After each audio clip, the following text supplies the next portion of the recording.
हमें समझना चाहिए। डैश, एक तो रहस्यवाद,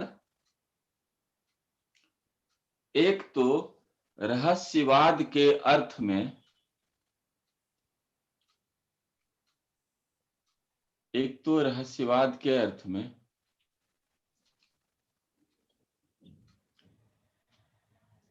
कॉमा, जहां उसका संबंध काव्य वस्तु से होता है, जहां उसका संबंध काव्य वस्तु से होता है, अर्थात जहां कवि उस अनंत और अज्ञात प्रियतम को, अनंत और अज्ञात प्रियतम को आलंबन बनाकर अत्यंत चित्रमयी भाषा में, अत्यंत चित्रमयी भाषा में प्रेम की अनेक प्रकार से व्यंजना करता है, प्रेम की अनेक प्रकार से व्यंजना करता है। दूसरी परिभाषा जयशंकर प्रसाद ने स्वयं दी है, वो लिख लीजिए, जयशंकर प्रसाद की परिभाषा।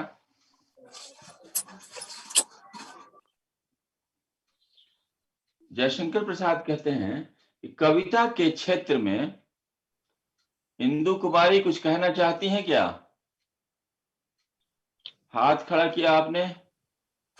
No sir. ठीक है। जयशंकर प्रसाद के अनुसार कविता के क्षेत्र में पौराणिक युग की किसी घटना अथवा, कविता के क्षेत्र में पौराणिक युग की किसी घटना अथवा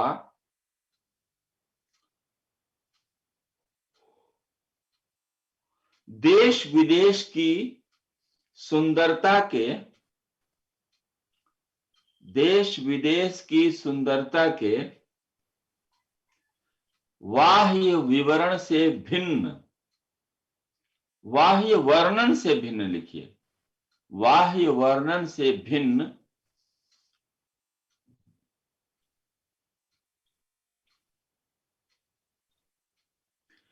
जब वेदना के आधार पर,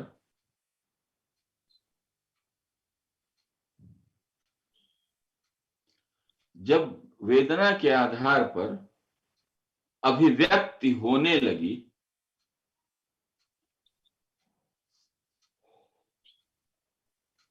अभिव्यक्ति होने लगी, कॉमा, तब हिंदी में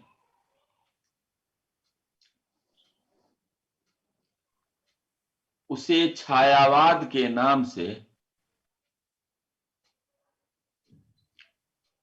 उसे छायावाद के नाम से अभिहित किया गया, अभिहित किया गया।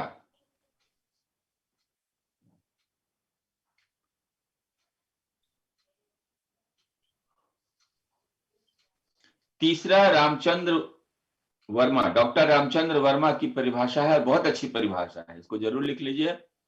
छोटी सी परिभाषा है और बहुत अच्छी परिभाषा है। डॉक्टर रामकुमार वर्मा, परमात्मा की छाया आत्मा में, परमात्मा की छाया आत्मा में और आत्मा की छाया,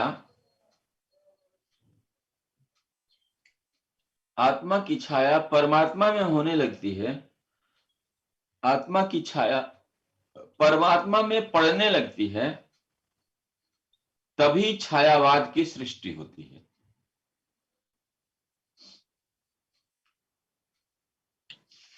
तभी छायावाद की सृष्टि होती है।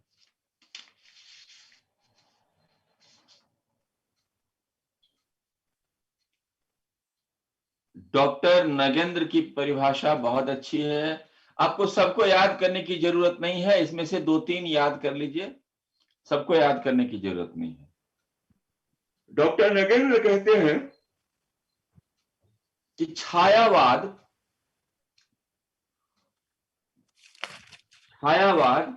स्थूल के प्रति सूक्ष्म का विद्रोह है।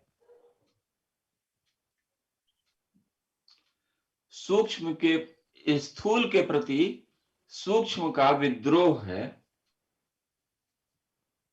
पूर्ण विराम। यह एक विशेष प्रकार की भाषा पद्धति है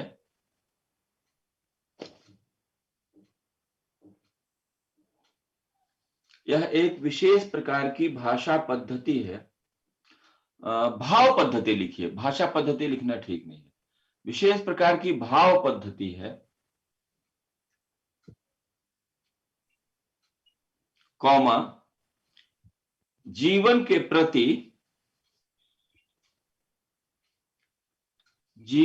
प्रति भावात्मक दृष्टिकोण है।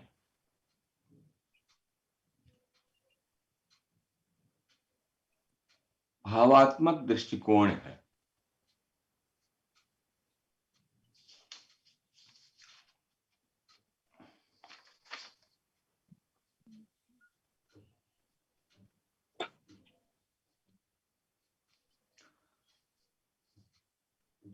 कुल मिला के आप कह सकते हैं, आप अपनी एक परिभाषा दे दीजिए। इन परिभाषाओं के आधार पर एक अपनी परिभाषा अगर आपको देना हो तो आप इस तरह से परिभाषित कर सकते हैं कि प्रेम, लिखिए इसको, प्रेम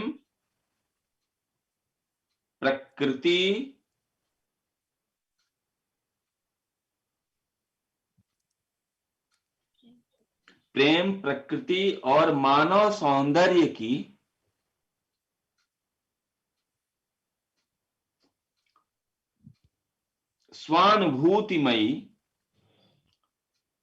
स्वानुभूतिमयी रहस्यपरक सूक्ष्म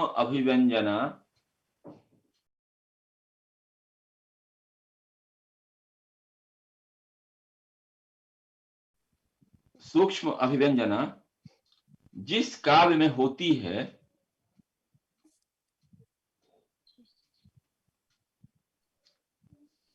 उसे छायावाद कहा जाता है।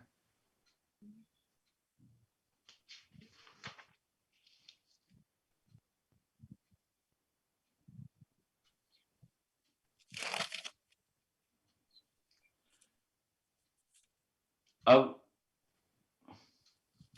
उसे छायावाद कहा जाता है। हो गया।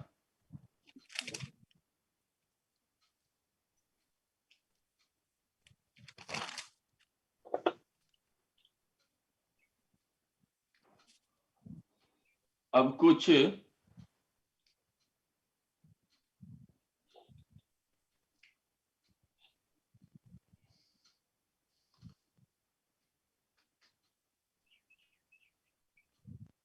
कवियों के नाम लिख लीजिए। छायावाद के 4 स्तंभ कवि हैं, 4 मूल कवि हैं। उन चारों की कुछ रचनाओं का नाम लिख लीजिए और चारों कवियों का नाम लिख लीजिए। पहला लिखिए जयशंकर प्रसाद। अब अच्छी सी गए थे।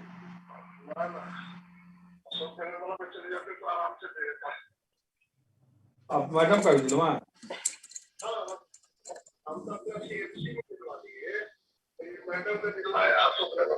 क्या बोला वहाँ?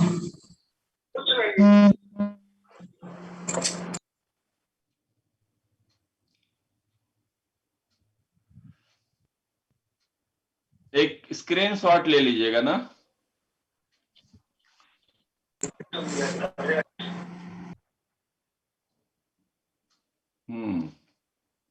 लिख रहे हैं आप लोग? जयशंकर प्रसाद क्या लिखिए? आंसू, झरना, लहर, कामायनी। इन्होंने नाटक वाटक बहुत लिखा है, कहानियां भी लिखी हैं, उपन्यास भी लिखा है। हम यहाँ सिर्फ उनकी काव्यात्मक रचनाओं की बात कर रहे हैं, कविताओं की बात कर रहे हैं। ठीक है। तो आंसू, झरना, लहर और कामायनी, ये 4 इनकी प्रमुख रचनाएं हैं। दूसरे महत्वपूर्ण कवि हैं छायावाद के सूर्यकांत त्रिपाठी निराला। सूर्यकांत त्रिपाठी निराला, इनके काव्य संग्रहों का नाम है अनामिका,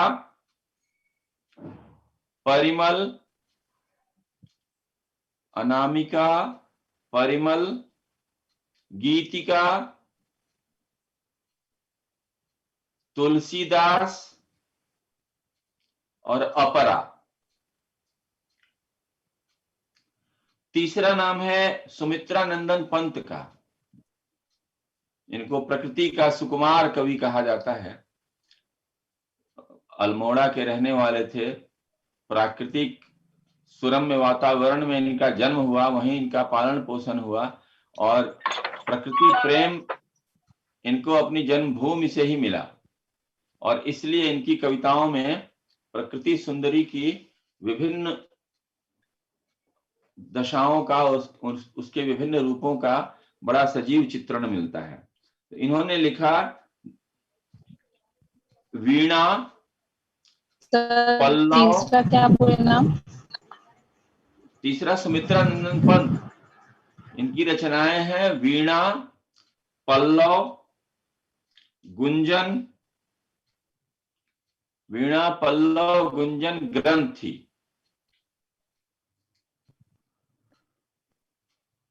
और चौथी स्तंभ है छायावाद की महादेवी वर्मा। इन्होंने लिखा निहार, रश्मि, नीरजा, सांध्य गीत, दीप शिखा। देखिए, लिखवाना मुझे पसंद नहीं है, लेकिन ये कुछ जरूरी चीजें हैं जो मैं इसलिए लिखवा देता हूं कि अगर आप इन चीजों को भी याद रखिए तो परीक्षा में आपके प्रश्न छूटेंगे नहीं, आप कुछ न कुछ हर प्रश्न का उत्तर दे के आएंगे। इसलिए मैं थोड़ी बहुत आजकल लिखवा रहा हूं, थोड़ा बहुत, नहीं तो लिखवाना मुझे एकदम पसंद नहीं है, क्योंकि आदमी कितना लिखवाएगा, इतना सारा कुछ आपको पढ़ना है, कितना लिखवा सकता है ना। सर महादेवी वर्मा का और क्या क्या बोले सर, बताइए ना फिर से। निहार, हाँ। निहार, रश्मि, नीरजा, सांध्य गीत और दीप शिखा।